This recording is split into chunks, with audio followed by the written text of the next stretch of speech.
ano? Freeze! I'll shoot!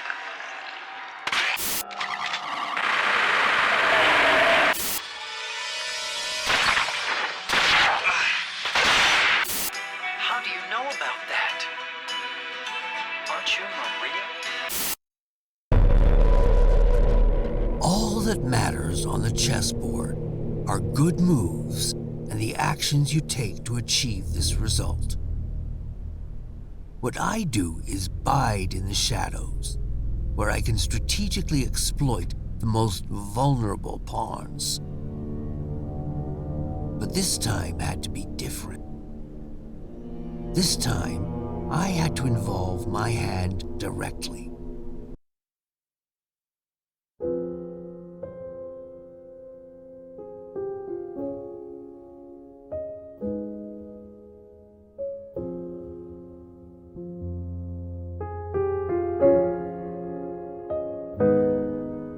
To say that Resident Evil wasn't one of the most influential releases in the entire video game industry would be doing the game a disservice. With such an impact, it was only a matter of time before it was imitated. In fact, it was a very short period of time before it was imitated, because back in the PlayStation era, there were all kinds of clones that found their way into the market on the Sony PlayStation and the Sega Saturn. Games such as Carrier, Countdown Vampires, and even the original Silent Hill. Naturally, as time went on, the Resident Evil franchise evolved and mutated into something way more diverse and divisive than ever before, leaving us with the two most current iterations of gameplay. The first person of Resident Evil 7 and Resident Evil Village, and the revamped third person of Resident Evil 2 Remake and Resident Evil 3 Remake. For some reason, there weren't that many riffs on Resident Evil 4 style, only Dead Space and Evil Within 1 come to mind, so it makes it even more surprising that someone decided to riff on something as new as Resident Evil 2 Remake, but here we are with Daymare 1998. Usually these takes on the Resident Evil formula were all done by an established team with some kind of money. Here this attempt has been made by the very indie Invader Studios with their very awkwardly titled game. Typically, when an indie studio bites off more than they can chew, it ends in disaster. Is that the case here with Daymare? Is this an outbreak of success, or should this be quarantined and cleansed?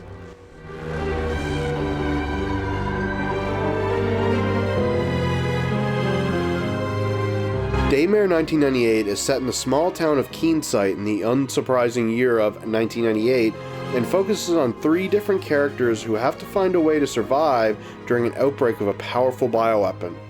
Each character you play has their own goals and motives. Some may not even be the good guys in the story, but none of it matters as the story just kind of happens.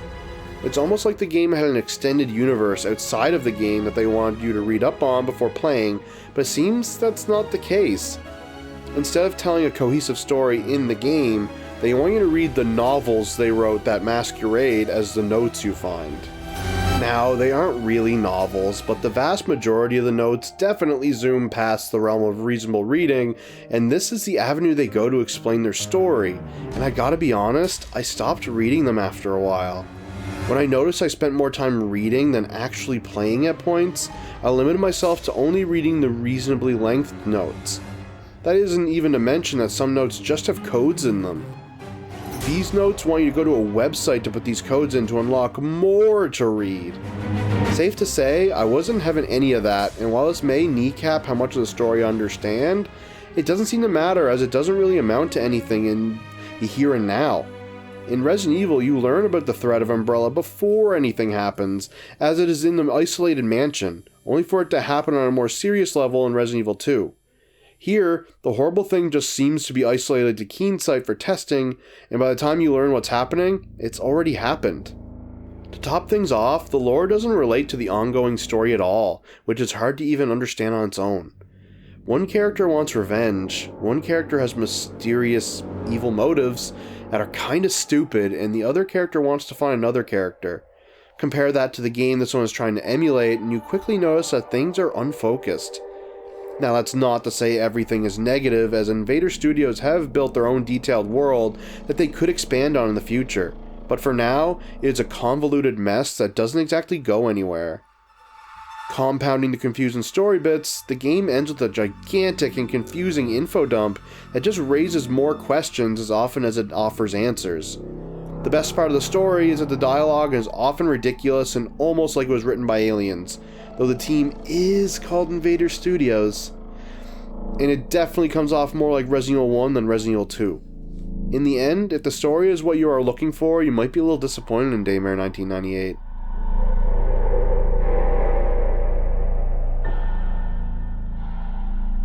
As mentioned before, Daymare 1998 is a riff on Resident Evil 2 Remake. As such, you control your character from an over-the-shoulder third-person perspective and roam about your environment scavenging for supplies and dispatching enemies while trying to complete your goals. What isn't like Resident Evil 2 Remake, however, is how linear the game is. There are very few sections that put you in an explorable zone, such as the Raccoon City Police Department or the sewers from Resident Evil 2, with most being in a straight line through. In this respect, it is more like Resident Evil 3 Remake, just without the focus on action, instead focusing on atmosphere and tension, similarly to Resident Evil 2. From an actual gameplay perspective, like how the game controls and handles, it is a very unrefined version of that Resident Evil gameplay, with guns feeling loose and hitboxes not being perfect. Moving and shooting feels alright.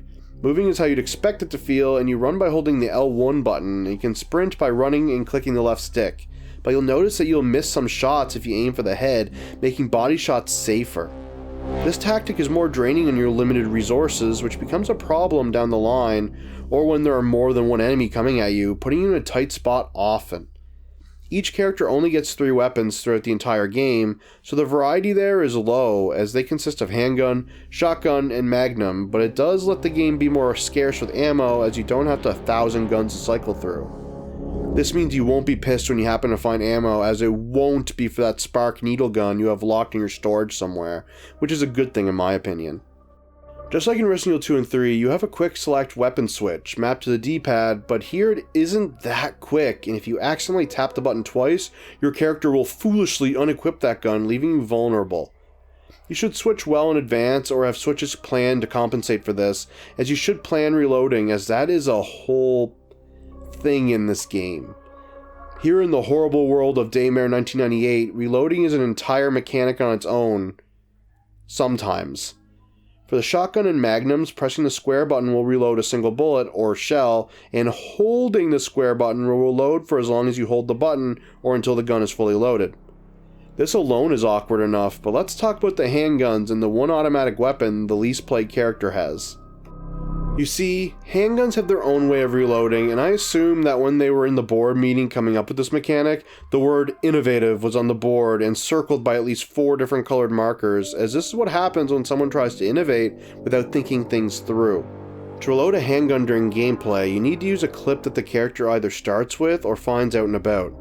To do this, you can either press or hold the square button. Pressing it is a quick reload, done for those hectic moments, and is appreciated because it is very quick. Holding it down does a way longer reload, taking a little bit longer than reloading the shotgun, I want to say. Now, what is the benefit of doing a slow reload over the quick? Well, the quick reload drops the goddamn clip onto the floor. Yeah, it's that dumb. Now, I understand the idea, as they wanted to add a layer of tension to the gameplay, but all this does is make the shotgun that much better of a weapon, and it isn't limited like the handgun is. Another thing that causes issues with this system is that you can only reload with the clip once before you need to go into your inventory menu and put more bullets in it. This makes the clip system an unnecessary limitation, as you can also reload the handgun from the inventory menu as well, and this will refill it completely. Yeah, the clip doesn't even hold a full clip for some goddamn reason. It only holds 10 bullets when the handguns can hold 11 bullets. Not only that, but I had the clip fall and bounce, landing in a place I couldn't pick it up, causing me to lose it forever. As I sit here saying all this, I continue to be baffled at this thing's inclusion and purpose. It's a clunky reloading system that had manpower spent to design it, and it's only used for 2 weapons in the entire game. Beyond pointless. Healing has a similar button as well. Pressing the circle button causes you to use an assigned healing item, but only specific ones that you don't find all too often, making it an exercise in patience to go into the menus to heal. This also leads into the inventory menu system, which is similar to Dead Space's in that it is part of the world rather than being an arbitrary thing.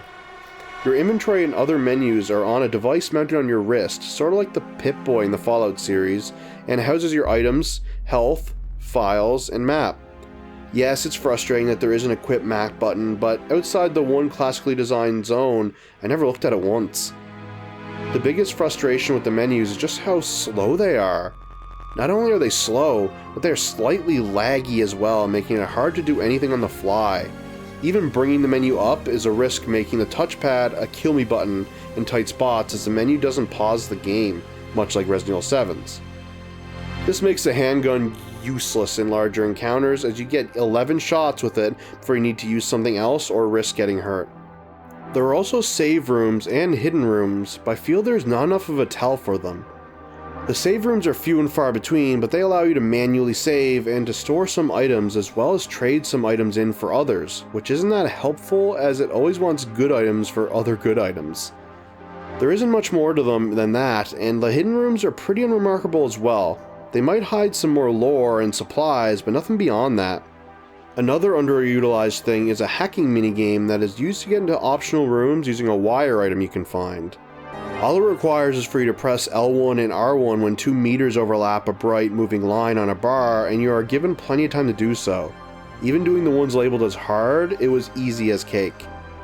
These rooms also give lore and supplies, so they are worth doing if the game happens to give you any of them to do. Not much else to say about those. Adding to the overall clunk of the game, enemies only grab you, leading to some snappy situations, and often playing the game too quickly can lead to situations where you are unable to pick up items or open doors until you come to a complete standstill. This has led to some cheap hits and some frustrating deaths, especially in the very poorly designed final encounter. In the end, the overall clunk, the wonky hitboxes, and the baffling decision of the clip system puts a damper on a nice and otherwise satisfying recreation of Capcom's meticulously designed remakes. The gameplay itself is good, it's just mired by how clunky it all is.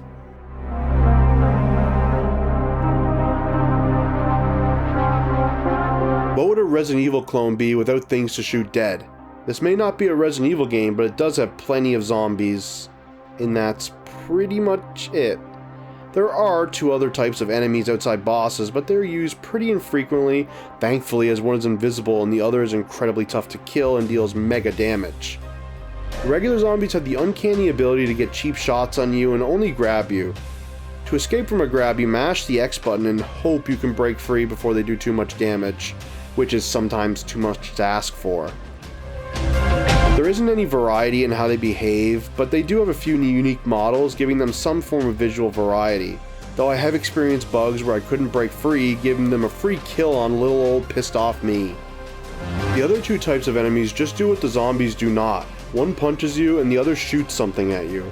The one that punches you is the invincible one, which can at least be knocked down by the shotgun, and he is rather quiet, making him the scariest enemy in the game outside bosses. The one that shoots at you, well, spits at you, is a weird, twisted, and bloated looking thing that first appears as a mini-boss but becomes a semi-frequently fought enemy as the game progresses. This enemy is the most annoying, as its shots do a lot of damage, and when it dies it explodes, causing further harm. Thankfully, you'll just be fighting your average zombie most of the time, and they aren't too bad to deal with. Outside of them, the bosses are not very fun and typically just boil down to hit, don't get hit tactics. There is also the implementation of the namesake Daymares, but that is best left to experience in the game if you play it, as it can ruin some of the fun with them, despite there not being a ton to them. Overall, the enemies suck, but at least have visual variety. Hell, there are only a handful of enemies in Resident Evil 2 and only 2 or 3 types in Resident Evil 7 as well.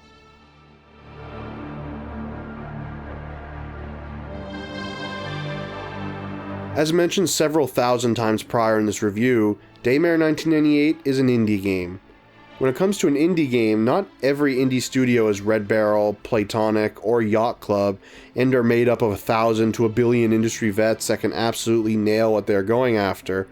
This is no Outlast or Yooka-Laylee. The devs weren't able to fully deliver on the AAA look, but what they do have is mighty impressive for an untested small studio. The environments are heavily detailed, well designed, and the lighting is very good. The character models and animations leave many things to be desired, especially the weird monkey walk that everyone has if you don't jog, and the hitboxes are pretty bad as previously mentioned. Still, the atmosphere is pretty spot on with the decay of society shown in the hastily left homes and stalls scattered around Keenside. The enemy models also don't look the greatest, and their animations are goofier than they are scary, but the environment sells the game here, which is also littered with references and Easter eggs to dig up. On the music side, it's not something I overly noticed other than the title screen music, which sounded a lot like it was trying to be Silent Hill, which I appreciate, and the final battle music, which definitely harnessed some Resident Evil vibes. Of course, that doesn't mean it's all sunshine, rainbows, darkness, and blood and gore and whatever. There are tons of blemishes. First things first is the look of the game. For some reason, the game has a weird haze to it where it sometimes looks like the resolution dropped drastically. The game also just doesn't run well. There are no real drops, but the game never seems to be running at a steady clip, just a really stable jank. It's hard to truly explain, and it could be a combination of many factors, but the game never really felt like it was holding itself together very well. The monster design is also really not great. The regular zombies, sure, but the other two enemy types and the bosses are all laughably not scary, and are just not that great from an art point of view. And then there's the voice acting. This is something you'd never expect people to want to emulate from old school Resident Evil, especially in a modern Resident Evil presentation. The voice acting is hilariously bad, and the actors sometimes don't even say what is in the subtitles. Thankfully, as a Resident Evil fan and a lover of stupid things like this, the voice acting leaves a big smile on my face instead of annoying me. This isn't a game like Ark Rise Fantasia where the game is serious and the voice acting ruins the game. This is a campy horror game and the voice acting just ascends the experience. I am not sure I would have finished the game without knowing that something dumb was going to be said later on.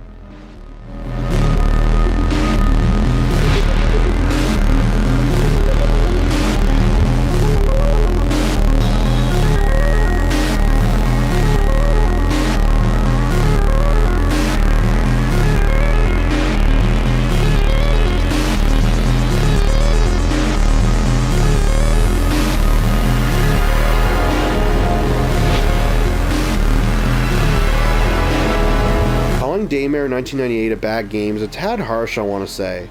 It's a small indie studio taking on AAA game design and doing an admirable job with it all, despite some serious stumbles along the way. However, calling Daymare 1998 a good game is also a bit too far on the opposite spectrum, as it does have some baffling design decisions, and it shows why you don't overstep your team's limits.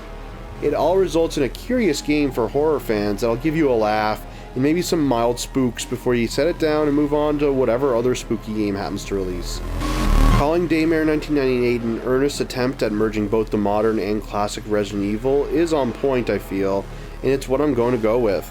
You have an even passing interest in supporting indie studios for making actual horror games with actual gameplay, I would suggest giving it a try for yourself. I can only spare a 5 out of 10 here, but it's dirt cheap and has some merits on top of being hilarious, something that has to be intentional.